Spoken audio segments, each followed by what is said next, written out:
Assalamualaikum warahmatullahi wabarakatuh. Perkenalkan, saya Aditya dengan NPM 2021031039.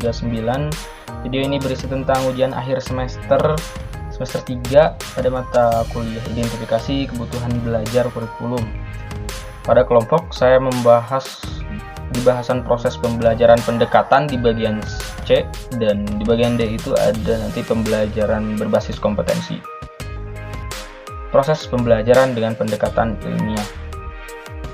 Muara dari pembelajaran tentunya hasil yang memuaskan karena memang efektif dan efisien. Di antara bagaimana cara untuk menunggu hasil yang efektif dan efisien tersebut, salah satu yang diusung oleh prinsip pembelajaran dari kurikulum 2013 adalah pendekatan ilmiah.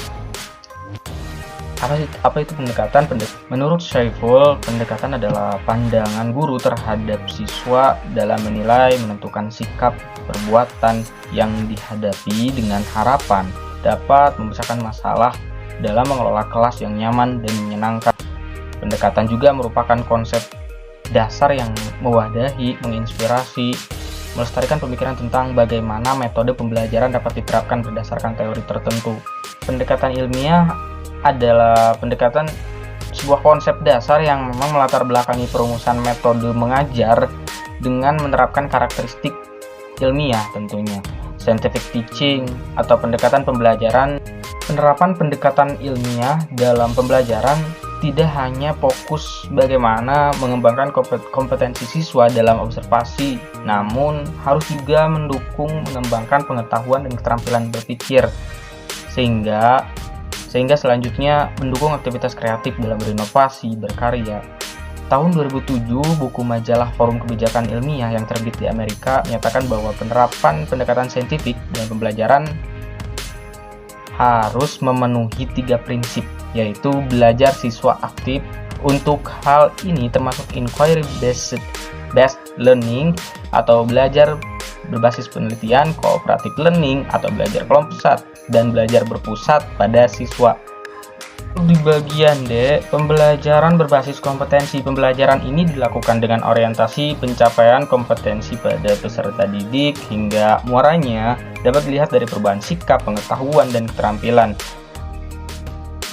Prinsip berbasis kompetensi. Prinsip pembelajarannya itu yang pertama berpusat pada peserta didik. Untuk mencapai kompetensi yang diharapkan peserta didik menjadi subjek pembelajaran sehingga keterlibatan dalam aktivitas pembelajaran. Tugas guru adalah mendesain supaya tercipta ruang dan waktu.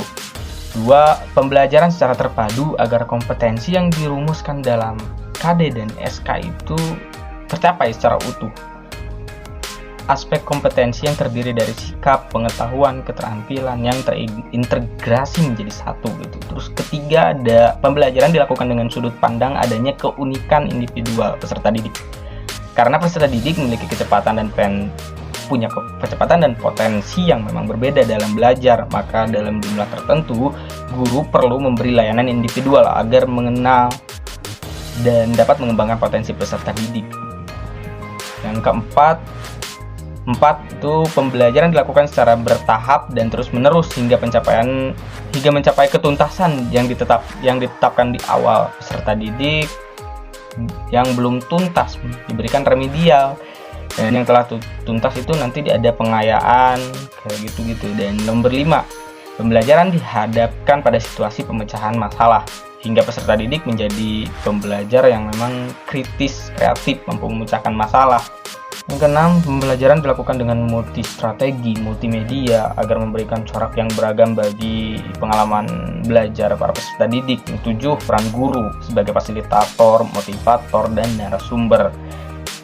Ya, mungkin hasil belajar itu jadi urgent sekali ya, jadi penting banget karena itu yang dituju gitu. Tapi tak kalah penting juga dengan prosesnya teman-teman, yang melibatkan cara, strategi dalam belajar, gimana upaya untuk memperoleh pemahaman, pengetahuan para siswa mengkonstruksikan pemahamannya terhadap fenomena yang mereka temui, menggunakan pengalaman, struktur kognitif, dan keyakinan yang mereka anut.